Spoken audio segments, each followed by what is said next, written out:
আসসালামু আলাইকুম, কেমন আছেন সবাই? আশা করছি সবাই অনেক বেশি ভালো আছেন। আমি আপনাদের দোয়ায় আল্লাহর রহমতে অনেক বেশি ভালো আছি। তো আজকে আবারও চলে আসলাম অনেক দিন পর আপনাদের মাঝে নতুন একটা ভিডিও নিয়ে। তো আজকের ভিডিওটা একটু অন্যরকম, মানে খুবই ইন্টারেস্টিং হতে যাচ্ছে। তো আজকে আমি একটা দারুণ মজার একটা রেসিপি বানাবো, তো ভাবলাম আপনাদের সাথে শেয়ার করছি। আর কে কে খেয়েছেন বা কার দেশে বা কার দেশের বাড়িতে এটা রান্না হয় অবশ্যই কমেন্ট করে জানাবেন।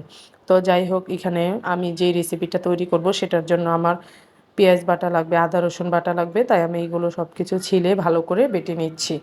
তো আমি আজকে যে রেসিপিটা তৈরি করব সেটার জন্য আমার যে যে উপকরণগুলো লাগবে সেগুলো আস্তে আস্তে আমি সব কিছু রেডি করে নিচ্ছি।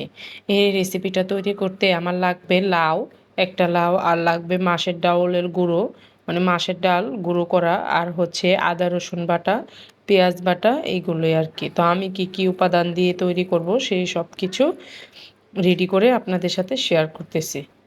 তো যাই হোক, এই তো এখানে আমি এই সবগুলো উপকরণ রেডি করে নিয়েছি। তো আজকে আমি রান্না করব চিংড়ি মাছ দিয়ে লাউ ও মাছের ডাল। তো অনেকে হয়তো বা ভাবতেছেন এটা আবার কীরকম রান্না। আসলে এই রান্নাটা অনেক বেশি মজা, যারা খেয়েছেন তারা অবশ্যই জানবেন, আর যারা খান নাই তারা অবশ্যই খেয়ে দেখতে পারেন। এই তো এখানে আমার সব কিছু রেডি করা শেষ। তারপরে আমি চুলোর মধ্যে হাঁড়ি বসিয়ে দিলাম। তারপরে এই হাঁড়িতে তেল দিয়ে দিলাম, তেল গরম হয়ে গিয়েছে। তারপরে এখানে পেঁয়াজ বাটাটা দিয়ে দিলাম। এখন আমি পেঁয়াজ বাটাটা ভালো করে নেড়ে চেড়ে ভেজে নিব আর কি। আমি একটু পেঁয়াজ বাটাটা একটু বেশি করে বাদামি কালার করে নিব আর কি, একটু বেশি ভেজে নিব। তো যাই হোক, আমার পেঁয়াজ বাটাটা এখানে প্রায় হয়ে গিয়েছে, তাই আমি এখন এটাতে পানি দিয়ে দিলাম। তারপরে এখানে এক এক করে আমি সব কিছু দিয়ে দিব। প্রথমে দিয়ে দিলাম তেজপাতা, এলাচ, দারচিনি। তারপরে দিয়ে দিলাম আগে থেকে বেটে রাখা আদা রসুন বাটা, আর হচ্ছে দিয়ে দিলাম কয়েকটা কাঁচামরিচ। এইগুলো দিয়ে এখন আমি ভালো করে নেড়ে চেড়ে নিচ্ছি। আসলে আমি জিরার গুঁড়োটা বেশি খাই আর কি, তাই জিরা বাটা দিই নাই, জিরার গুঁড়োটাই দিয়েছি। আপনারা চাইলে জিরা বাটাটা দিতে পারেন। তো যাই হোক, এখানে আমি জিরা বাটাটা দিয়ে ভালো করে নেড়ে ছেড়ে নিচ্ছি। তারপরে এখানে আমি এক এক করে সব মশলা দিয়ে দিচ্ছি। প্রথমে দিয়ে দিলাম হলুদ গুঁড়ো, তারপরে মরিচ গুঁড়ো, ধনিয়ার গুঁড়ো, এরকম করে সব মশলা ভালো করে দিয়ে দিব আর কি। সাধারণত যে তরকারিতে আমরা যেরকম মশলা দিই ওরকমভাবেই সব মশলা দিয়ে ভালো করে নেড়ে ছেড়ে নিব। তারপরে মশলাগুলো ভালো করে কষিয়ে নিব।